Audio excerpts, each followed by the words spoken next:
And hello there, RosterWatch Nation. It's your friendly neighborhood trash man, and this is the garbage grab. More specifically, this is the fantasy fallout going into week 8 of the NFL season, brought to you by mybookie.com. So let's go ahead and get started with the Thursday night game. Giants at Eagles. Giants lost this one 21-22. Devontae Freeman left the game in the third quarter with an ankle injury, but he only had 3 carries prior to that. Wayne Gallman filled in his absence and ground out 34 yards and a touchdown on 10 carries, further cementing his grip when Dion Lewis lost a fumble. Freeman has 11 days to get right, but Gallman would be the likely starter if he cannot go. The Giants face the Bucs this week, though, so no Giants ball carrier is a suggested play in that one. Sterling Shepard returned to action after 4 games out and proceeded to lead the Giants in receiving, 6 receptions, 59 yards, and a touchdown. Only 29% owned. Shepard stepped right back into the wide receiver 1 role and should be owned in most formats, at least in PPR ones. Richard Rodgers, on the other side of the ball, isn't the most athletic tight end, but in a Carson Wentz offense, any tight end will do. Rodgers led the Eagles in receiving yards with 85, 8 targets on the day. Only 9% owned. Rodgers will offer a high floor as long as Zach Ertz is sidelined, which could be at least another month. And then talented rookie receiver Jalen Rhaegar has been activated from injured reserve, but he could be held out through the Eagles' Week 9 bye. In any case, he needs to be added in deeper formats. He'll be the Eagles' most dynamic pass catcher when he's on the field. On to the next game, Steelers at Titans. Steelers won this one 27-24. Chase Claypool faded hard with Deontay Johnson back on the field, but to his credit, Claypool was covered by the Titans' best corner. He'll be up and down with Johnson in the lineup, but Claypool shouldn't be dropped at this point. He's still a starter, playing ahead of James Washington, and he's a constant red zone threat. On the other side of the ball, A.J. Brown is an alpha, so he feasts on whatever he can get, but Corey Davis actually led the Titans in targets on Sunday with 10. His upside isn't quite what Brown's is, but Davis has put up double-digit points in PPR leagues in all but 1 game he's played in this season. He's worth a flex against Cincinnati this week. And then no setbacks for Jonnu Smith coming off an ankle injury. He just got bottled up by Pittsburgh in this one. Start him with confidence in Week 7 against Cincinnati. On to the next game, the Cowboys at Washington. Cowboys lost this one 3-25. The Cowboys' offense is in shambles. They started a different offensive line every game this season.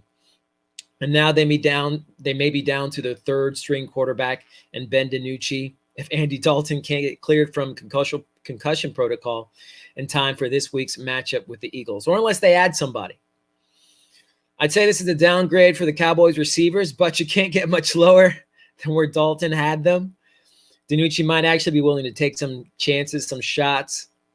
That is, again, if the Cowboys don't add a quarterback to the mix. In any case, the Eagles' defense is well worth streaming in Week 7. On the other side of the ball, Kyle Allen has a bye week, but he gets a string of soft defenses for at least a month after that. He'll be a decent streamer if you need the help at quarterback.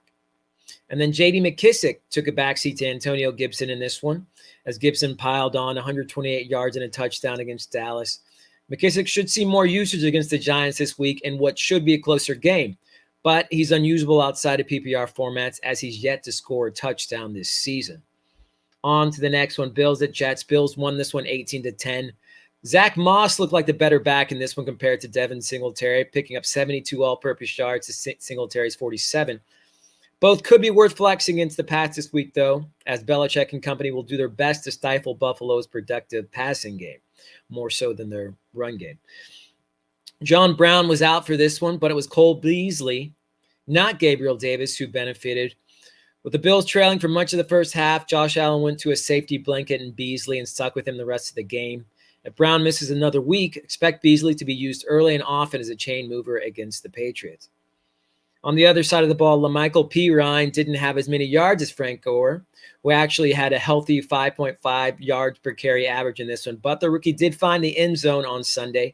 Both he and Gore had 11 carries on the day, but P. Rein played 70 snaps, 70% of the Jet snaps to Gore's 29. P. Rein needs to be added ahead of this week's matchup with Kansas City, as they are easier to run on than they are to pass on these days. Denzel Mims, rookie, one of my favorites, if not my favorite receiver coming into this year's draft. He saw his first action of the season on Sunday, leading the Jets in receiving with 47 yards and tying Braxton Berrios in targets with 7. Mims didn't have Jamison Crowder to compete with in this one, but Mims should sustain value even when Crowder returns. Enough so to warrant him being added in deeper formats. On to the next game, Panthers at Saints. Panthers lost this one 24-27. Curtis Samuel saw second most targets this season, 6 on Sunday, 48 yards. His second highest total this season. Samuel is a distant third, sometimes fourth if you include Mike Davis, to Robbie Anderson and DJ Moore in the pecking order, but he may be worth flexing against Atlanta this week, as most receivers are. And now is the time to move him, speaking of Mike Davis, if you want to try to get anything for him before Christian McCaffrey returns. CMC is due to return by week 9 at the latest, so do what you can with Davis while you can. On the other side of the ball, undrafted free agent Marquez Callaway led the Saints in targets with 10 and receiving yards with 75 before leaving the game with an ankle injury. The Saints are notoriously deceptive about injury info, so there's no telling if he's going to be available this week, but he's worth the ad just in case if you got a deep enough bench. Deontay Harris added some flair with 46 yards and a touchdown on 5 targets Sunday for the Saints. He might be worth a speculative ad in deep leagues if Callaway can't go and Michael Thomas is still sitting this week. It's fall, folks. Can you feel it? And in my bookie, that can mean only one thing. It's winning season. Winning season means doubling your first deposit. Winning season means free bets, super contest, survivor, and more. At my bookie, winning season is all about your chance to win big.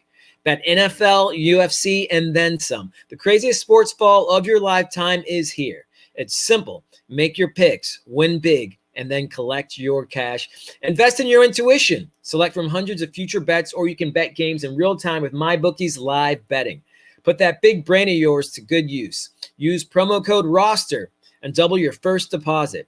New players get up to $1,000 in free play designed to add more excitement to the sports you love and the games you bet. Thousands of cross-sport wagers, props, and parlays await. Sign up now to bet with the best and celebrate your victory. Your winning season begins today, only at MyBookie. Now on to the next game. Packers at Texans. Packers won this one 35-20.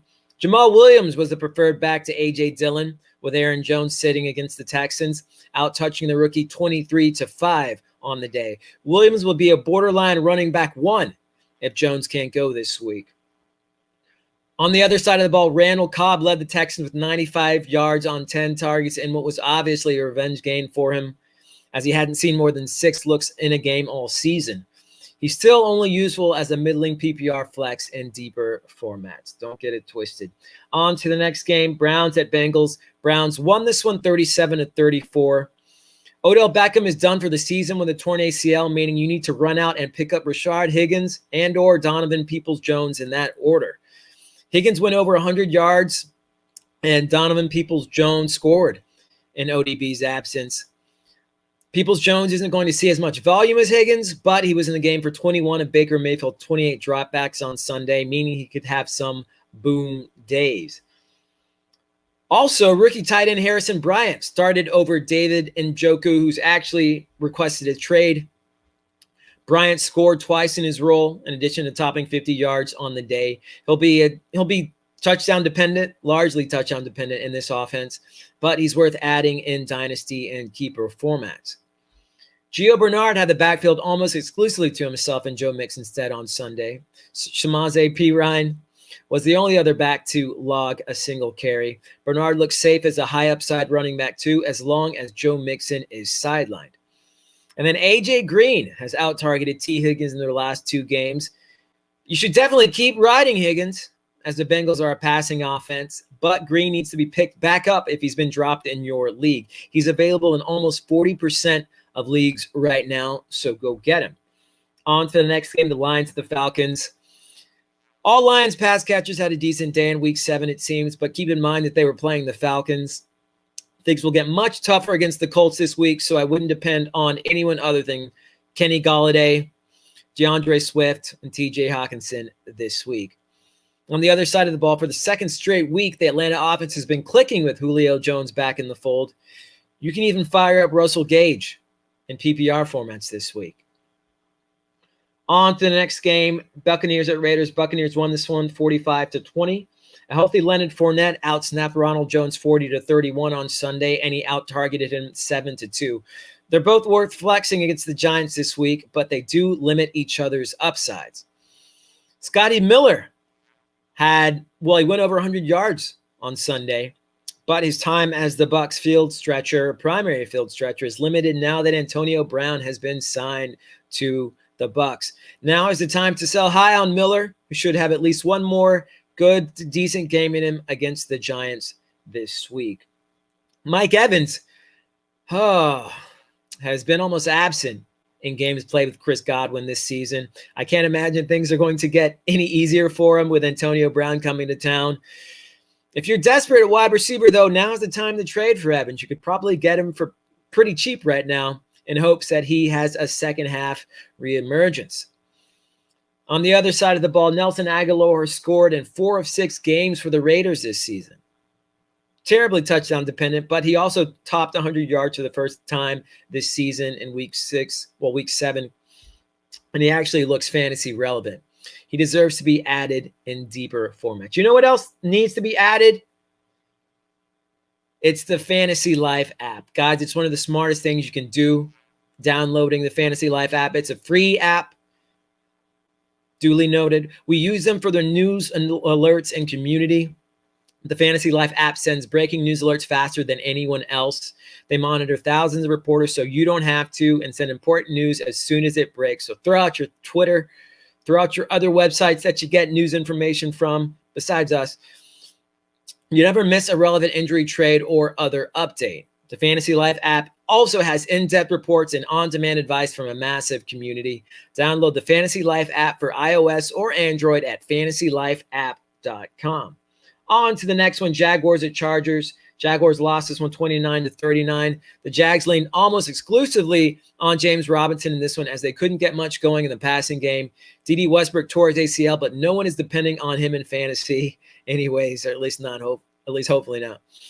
Justin Herbert needs to be owned in all leagues, not just the 75% he's owned in now. He's putting up impressive numbers, even though he's mainly targeting Keenan Allen to excess.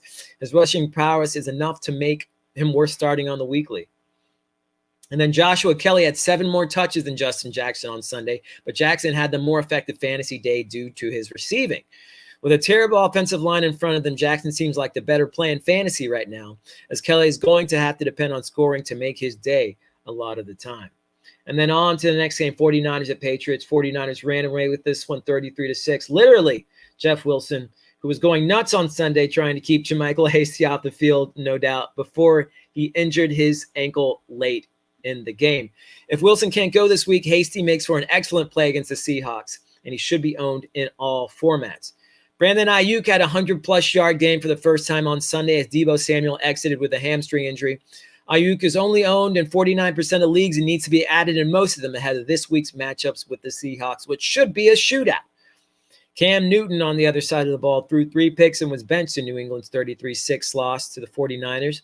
Apparently, Jarrett Stidham only came into the game to get some experience in garbage time, but it only seems like a matter of time before the Pats move on from Cam if he can't start producing on the field ASAP. On to the next game, the Chiefs at the Broncos. Chiefs won this one 43-16. The Chiefs scored 43 points without their offense doing much fantasy-wise. It was mostly their defense and special teams. But we did see Le'Veon Bell make his debut as a Chief.